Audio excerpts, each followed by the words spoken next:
নমস্কাৰ, আপোনালোকক স্বাগতম জনাইছোঁ আমাৰ চেনেলত। আৰু আজি লৈ আহিছোঁ আপোনালোকৰ বাবে বহুকেইটা গুৰুত্বপূৰ্ণ খবৰ। আৰু নিতৌ এনেদৰে বাতৰিসমূহ পাই থাকিবলৈ আমাৰ চেনেলটোক ছাবস্ক্ৰাইব কৰিব নাপাহৰিব। আজিৰ প্ৰথমটো গুৰুত্বপূৰ্ণ খবৰ হৈছে গৌৰৱ গগৈৰ চেলেঞ্জ গ্ৰহণ কৰি পীযুষ হাজৰিকাই দেখালে কামৰ তালিকা। গৃহমন্ত্ৰীক ধন্যবাদ জনাওক গৌৰৱ গগৈ। গৌৰৱ গগৈক প্ৰত্যুত্তৰ দিলে পীযুষ হাজৰিকাই। গৌৰৱ গগৈৰ চেলেঞ্জ গ্ৰহণ কৰি পীযুষ হাজৰিকাই দেখালে কামৰ তালিকা। গৃহমন্ত্ৰীয়ে কট কট পুখুৰী খান্দিলে গৌৰৱ গগৈয়ে বিচাৰিছিল চাবলৈ। গৌৰৱ গগৈৰ সমষ্টিতে খন্দা হৈছে ৫টাকৈ পুখুৰী। যোৰহাটত ৪টা আৰু শিৱসাগৰত এটাকৈ পুখুৰী খন্দা হৈছে। কামৰ শুভাৰম্ভলৈ গৌৰৱ গগৈক নিমন্ত্ৰণ ৰাজ্য চৰকাৰৰ। গৌৰৱ গগৈ যাতে উপস্থিত হৈ চৰকাৰক ধন্যবাদ দিয়ে এই বুলি আহ্বান জনালে মন্ত্ৰী পীযুষ হাজৰিকাই। গৌৰৱ গগৈৰ সমষ্টিতো বিজেপি চৰকাৰে কৰিছে উন্নয়নৰ কাম। যোৰহাট, শিৱসাগৰ, নাজিৰা সকলোতে চৰকাৰে লৈছে নতুন প্ৰকল্প। গৌৰৱ গগৈক এই সকলো কাম প্ৰত্যক্ষ কৰিবলৈ আহ্বান মন্ত্ৰী পীযুষ হাজৰিকাৰ। গৌৰৱ গগৈক প্ৰত্যুত্তৰ পীযুষ হাজৰিকাৰ।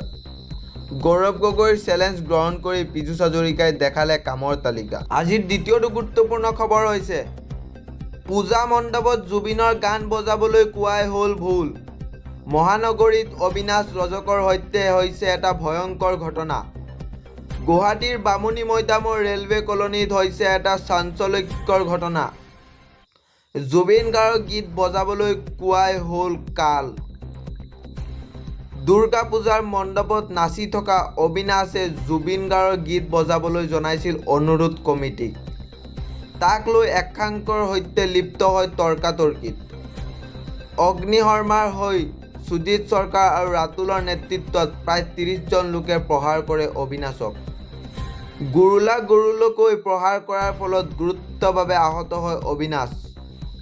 সংকটজনক অৱস্থাত অবিনাশক হাস্পতালত ভৰ্তি কৰায় আৰু তেওঁ মৃত্যুবৰণ কৰে। ইয়াক লৈ অঞ্চলটোত হৈছে এটা বিৰাজ তীব্ৰ উত্তেজনা।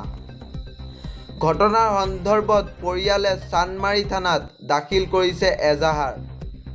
বামুণী মৈদামৰ ৰেলৱে কলনীৰ দুৰ্গা পূজা মণ্ডপত সংঘটিত হৈছে এই ঘটনা। আজিৰ আন এটা বিগ ব্ৰেকিং নিউজ হৈছে হঠাৎ CIDৰ কাৰ্যালয়ত কিয় বৃদ্ধি শ্যাম কানু আৰু সিদ্ধাৰ্থৰ নিৰাপত্তা। বাহিৰৰ পৰা কোনোবাই সহায় কৰিছে নেকি? হঠাৎ CIDৰ কাৰ্যালয়ত কিয় বৃদ্ধি শ্যাম কানু আৰু সিদ্ধাৰ্থ শৰ্মাৰ নিৰাপত্তা। বাহিৰৰ পৰা কোনোবাই সহায় কৰাৰ চেষ্টা কৰিছে নেকি? লকআপত শ্যাম কানু আৰু সিদ্ধাৰ্থক মাৰাথন জেৰা CIDৰ। ঘৰৰ পৰা নিয়া খাদ্য, ঔষধ, কাপোৰ একো দিব নোৱাৰিব শ্যাম কানু আৰু সিদ্ধাৰ্থক। শ্যাম কানু সিদ্ধাৰ্থৰ বাবে নিষিদ্ধ বাহিৰৰ খাদ্য। আত্মীয়ই সাক্ষাৎ কৰিব নোৱাৰিব শ্যাম কানু আৰু সিদ্ধাৰ্থ শৰ্মাক। ঘৰৰ পৰা নিয়া কোনো সামগ্ৰী দিব নোৱাৰিব সিদ্ধাৰ্থ আৰু শ্যাম কানু মহন্তক। লকআপত শ্যাম কানু আৰু সিদ্ধাৰ্থৰ মাৰাথন জেৰা CIDৰ। ঔষধ, কাপোৰকে ধৰি যিকোনো সামগ্ৰী নিয়াত বাধা প্ৰদান কৰিছে CIDয়ে।